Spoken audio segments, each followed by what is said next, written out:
যতক্ষণে জানতে পেরেছি যে সে মাদকাসক্ত চরম ভাবে এবং সে বিকৃত যৌনাচারে লিপ্ত এবং অসংখ্য নারীর সাথে সে শারীরিক সম্পর্ক করে আসতেছে। তো তখন থেকে আমি তাকে একটা ঘৃণিত পশুর চেয়েও খারাপ মনে করছি, কারণ পশুরাও এগুলো করে না। আমার যতদিন নিঃশ্বাস আছে, যতদিন আমি বেঁচে আছি, আর কোনোদিন আমি আপনাদেরকেও, আপনারা আমার ভাই, আপনারা আমার গার্জিয়ান, আপনাদের কাছে অনুরোধ করব এই ঘৃণিত মানুষের ব্যাপারে, যাকে আমি অনেক ঠিক করার চেষ্টা করেছি, একটা জানোয়ারের চেয়েও সে অধম প্রাণী, তার সাথে আমার নামটা আর দয়া করে জড়াবেনই না।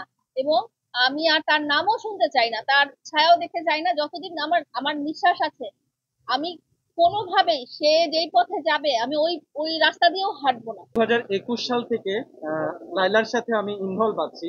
আপনারা যে ধরনের কোশ্চেন গুলো করেন, মানে আমি তাদের সাথে পরিচিত এন্ড হচ্ছে তাকে আমি বোন হিসেবে রেসপেক্ট করি। ফার্স্ট অফ অল আমি তাকে ভাবি অ্যাড্রেস করতাম, বিকজ মামুনের মাধ্যমে আমার লাইলার সাথে পরিচয়। তো আমি তখন থেকেই তাকে ভাবি ডাকি।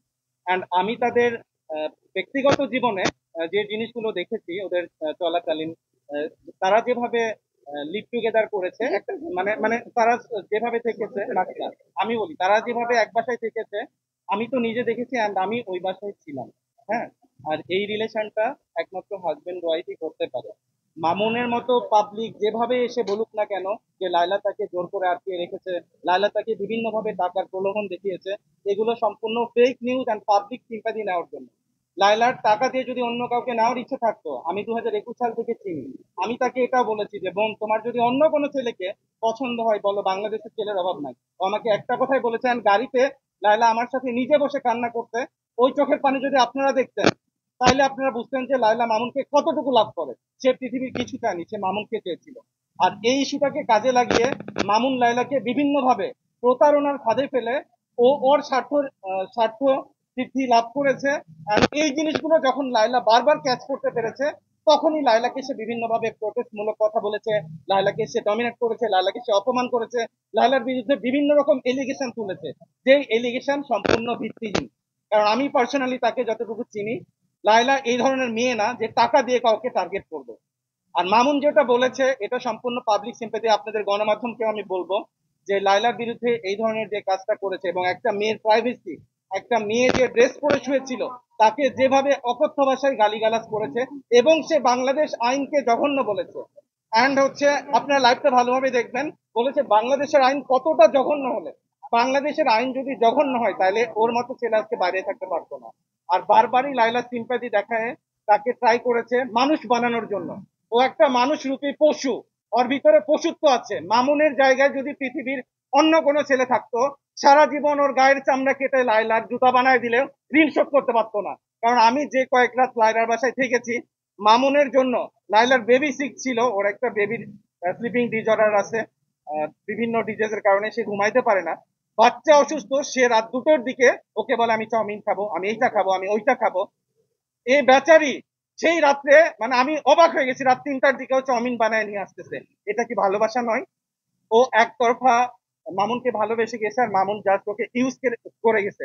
আমি এটা গণমাধ্যমকে আজকে বলতেছি, আমি মামুনের বিষয়ে আরো অনেক কিছু জানি, বাট কখনোই মুখ খুলি নাই। এর আগে আমি 2-1বার বলার চেষ্টা করেছি, মামুন আমাকে বিভিন্ন ভাবে হুমকি দিয়েছে, আমি সেটাও সাংবাদিকদেরকে প্রেজেন্ট করেছি যে ও বিভিন্ন ভাবে মেসেজ দিয়ে আমাকে মারতে চায় বা আমাকে বলতে চায় যে আমি তোকে দেখে নিব, 3 দিনের মধ্যে করে এই ক্ষতি করবো, ওই ক্ষতি করবো। তুই কেন লায়লার পক্ষে গেছিস? শুধু তাই না, লায়লার সারাউন্ডিং এ আমরা যারা ওকে বোনের মতো ভালোবাসি এবং আমরা ওর পাশে দাঁড়াতে চাই, ও প্রত্যেকটা ছেলেকে থ্রেটমূলক কথা বলে যে কেন তুমি লায়লার সাথে, আমার মাধ্যমে পরিচয়, লায়লার কাছে কেন যাবা? বাট আমাদের তো একটা বিবেক আছে, আমরা এই কারণে লায়লাকে সঙ্গ দিয়েছি, সাথ দিয়েছি, কারণ আমরা লায়লার ভিতরে অথেন্টিক জিনিসটা দেখেছি এবং ভালোবাসাটা দেখেছি। তো মামুন যেটা করেছে, ওকে ইউজ করেছে, প্রতারণা করেছে, লায়লার বিরুদ্ধে যে এলিগেশন তুলেছে সম্পূর্ণ মিথ্যে এলিগেশন। লায়লার ক্যারেক্টার যদি খারাপ হইতো, মামুনের মতো ছোট লোক বস্তিতে থাকা একটা ছেলেকে তুলে এনে সে দেখতো না। বাংলাদেশে সুন্দর ছেলের অভাব নাই, আপনারা জানেন বাংলাদেশে সুন্দর ছেলের অভাব নাই। তো এই কোশ্চেনটা নেক্সট টাইম কখনোই বলবেন না যে লায়লা টাকার জন্য মামুনকে টাকা দিয়ে মামুনকে টার্গেট করেছে। ওই মামুন 4 ঘন্টা বাড়ি ধরা ডিওএইচএসে খুঁজে খুঁজে লায়লার বাড়ি বের করেছে, এটা আপনারা সবাই জানেন। আর ওকে, ও যদি পাখি হইতো বা পশু হইতো সেক্ষেত্রে ওকে আটকায় রাখা যেত, ও তো মানুষ। আর ও যেটা বলেছে একটু আগে, ও ড্রাগ অ্যাডিক্টেড, ও বিভিন্ন নেশায় আসক্ত থাকার কারণে তার ফিজিক্যাল গ্রোথ নেই, বাট আপনারা ওর অরিজিনাল সার্টিফিকেট দেখবেন ও কিন্তু এতটা বাচ্চা না।